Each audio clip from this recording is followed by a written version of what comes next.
कि घोड़े या कुत्ते कोई भी पंडाल है कोई भी मतलब यानी कि नवाब टाइप का पूरे पाकिस्तान में बड़े बंदे मौजूद ने कि ਉਹਨੂੰ अगर 300 ਦਾ ਕੱਪ पंडाल ਦੇ ਵਿੱਚ ਮਿਲ ਜਾਂਦਾ ਹੈ ਨਾ ਤੇ ਸਮਝੋ ਕਿ ਉਹਦੀ ਕਰੋੜਾਂ ਅਰਬਾਂ ਕੀਮਤ ਵੀ ਨਹੀਂ ਕੋਲ ਉਮਰ ਇਹਦੀ ਤਕਰੀਬਨ ਜੇ ਇਨਸਾਨ ਨਾਲ ਮਿਲਾਇਆ ਜਾਏ ਤੇ 60 ਸਾਲ ਦੇ ਕਰੀਬ ਹੈ।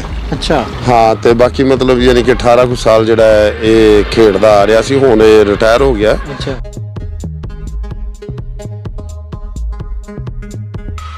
अस्सलाम वालेकुम नाज़रीन, जुनून दे नाल मैं वां तुहाडा अपना मेज़बान मंसूर अली।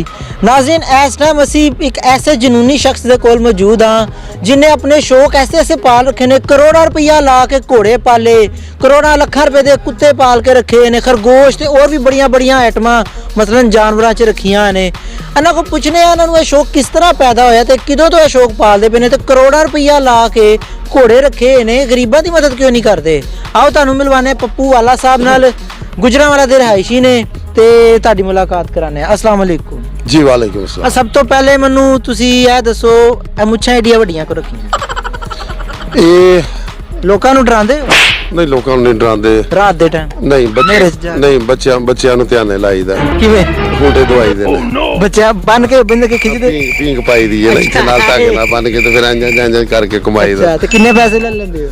ਨਹੀਂ ਬਸ ਅੱਜ ਕੱਲ ਕਰੋਨਾ ਹੈ ਨਾ, ਤੇ ਕਰੋਨੇ ਦੀ ਵਜ੍ਹਾ ਤੋਂ ਹਾਲਾਤ ਖਰਾਬ ਨੇ ਤੇ ਉਹ ਬਸ ਫ੍ਰੀ ਹੈ। अच्छा मैं देख रहा था झूला, मेरा कैमरामैन अगर दिखा सके वो झूला इसलिए ला के रखिया हुण तुसी मुच्छां ना कम लेंदे हो?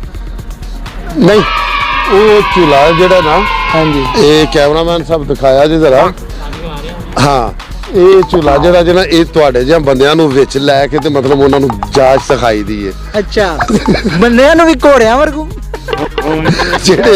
ਜਿਹੜੇ ਬੰਦੇ ਹੱਥੋਂ ਨਿਕਲਣ ਦੀ ਕੋਸ਼ਿਸ਼ ਕਰਦੇ ਨੇ ਉਹਨਾਂ ਨੂੰ ਉੱਥੇ ਜੋ ਦੇ। नहीं अल्लाह माफ करे, मैं हथों नहीं निकलदा पिया। अच्छा मुच्छां दा ते मैं तुहाडा फैन हो गया, मैं भी चाह रहा कि मैं तुहाडियां वर्गियां मुच्छां रखां, लेकिन नहीं इन्हें पैसे नहीं है, शौक नहीं है कि घोड़े भी रख सकिए, क्योंकि मुच्छां होण ते फिर क्यों नहीं हो सकता? ਤੁਸੀਂ ਕਰੋੜਾਂ ਵੀ ਲਾ ਦਿਓ ਮੇਰੇ ਵਰਗੀਆਂ ਮੁੱਛਾਂ ਨਹੀਂ ਹੋ ਸਕਦੀਆਂ। ਉਹਦੀ ਕੋਈ ਵਜ੍ਹਾ ਮਤਲਬ ਯਾਨੀ ਕਿ ਉਹ ਸਪੇਸ ਦਾ ਵੀ ਥੋੜਾ ਜਿਹਾ ਹੈ ਨਾ।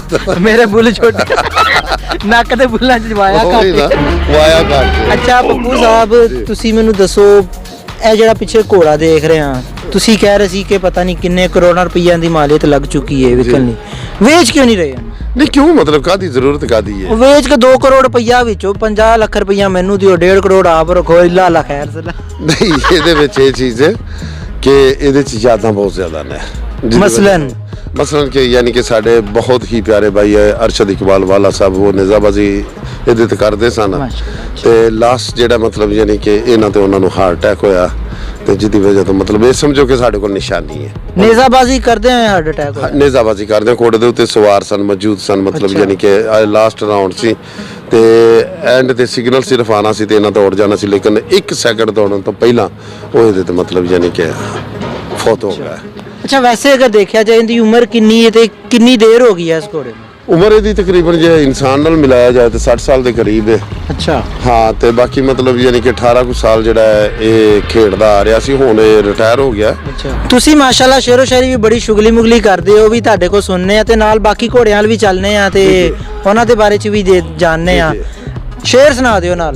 शेर ये है कि मतलब यानी कि दुनिया के तरफ देख के मुझे लगता है कि किसी दिल में मोहब्बत नहीं मेरी, अभी पाकिस्तान के लोगों को ज़रूरत नहीं मेरी, रस्मी सा तल्लक है पाकिस्तान के लोगों से कि बरसों हुए खुद से भी रफाकत नहीं मेरी, हर शख्स की नज़रों में मेरे दाम अलग है, लेकिन वो मालूम है पप्पू वाले को कि कोई कीमत नहीं मेरी। ये घोड़ा मुझे ऐसे देख रहा है जैसे अभी टांग मारेगा, इसीलिए आप इधर आ जाए, मैं उधर आना चाहता हूँ।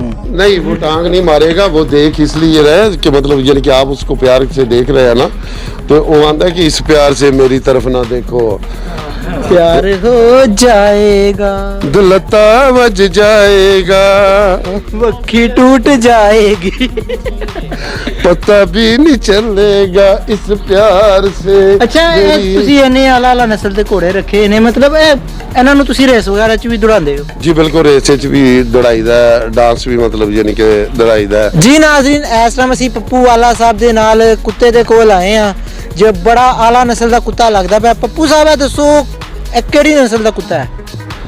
ਇਹ ਜੀ ਗ੍ਰੇ ਹੋਨ ਹੈ। अच्छा शिकारी है। ਇਹਦੀ ਕਿੰਨੀ ਕੁ ਕੀਮਤ ਹੋਣੀ, ਕਿੰਨੇ ਕੁ ਰੁਪਈਆਂ ਦਾ ਹੋਣਾ? ਤਕਰੀਬਨ 15-16 ਲੱਖ ਰੁਪਈਆ ਬਸ। 15-16 ਲੱਖ ਰੁਪਏ ਦਾ ਜੀ।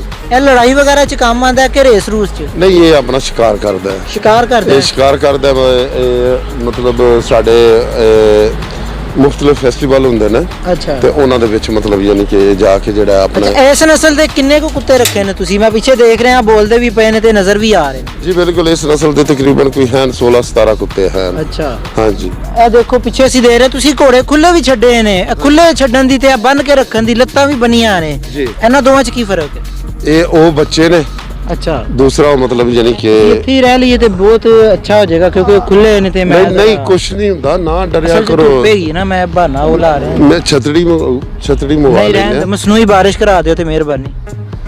ਮਸਲੂਈ ਬਾਰਿਸ਼ ਹੈ ਇਹ ਰਸ਼ੀਆ ਚ ਹੋਈ। ਪੱਪੂ ਸਾਹਿਬ ਆਖਿਰ ਤੇ ਕੋਈ ਇੱਕ ਹੋਰ ਸ਼ੇਰ ਸੁਣਾ ਦਿਓ, ਗੁਫ਼ਤਗੂ ਤੇ ਬੜਾ ਮਜ਼ਾ ਆਇਆ ਤੁਹਾਡੇ ਨਾਲ। ਬਸ ਸ਼ੇਰ ਕੀ ਸੁਣਾਣਾ ਕਿ ਜੋ ਦਿਲੀ ਪ੍ਰੋਬਲਮ ਹੈ ਉਹੀ ਦਿਲੀ ਪ੍ਰੋਬਲਮ ਹੈ ਕਿ ਅੱਜ ਦੀਆਂ ਕੁੜੀਆਂ ਨੇ ਬੜਾ ਇਸ ਤਰ੍ਹਾਂ ਦੀਆਂ ਨਾ ਇਹ ਫਸਦੀਆਂ ਨਾ ਇਹ ਪੱਪੂ ਨੂੰ ਪਸੰਦੀਆਂ। ਵੇ ਰੱਬਾ ਸਾਨੂੰ ਦੱਸ ਆ ਕੇ ਜੇ ਸਾਡੇ ਨਸੀਬਾਂ 'ਚ ਕੁਝ ਨਹੀਂ ਤੇ ਮਰ ਜਾਈਏ ਗੁੜ ਖਾ ਕੇ। ਅੱਛਾ, ਮੈਂ ਤੁਹਾਨੂੰ ਇੱਕ ਆਪਣੇ ਮਜ਼ੇ ਦੀ ਗੱਲ ਸੁਣਾਣਾ।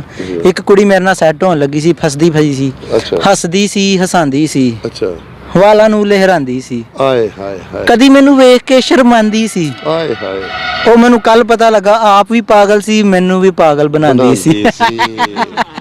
ਜੀ ਨਾਜ਼ਰੀਨ, ਬੜਾ ਅੱਛਾ ਲੱਗਾ, ਉਮੀਦ ਕਰਨਾ ਵਾ ਤੁਹਾਨੂੰ ਵੀ ਮਜ਼ਾ ਆਇਆ ਹੋਵੇਗਾ।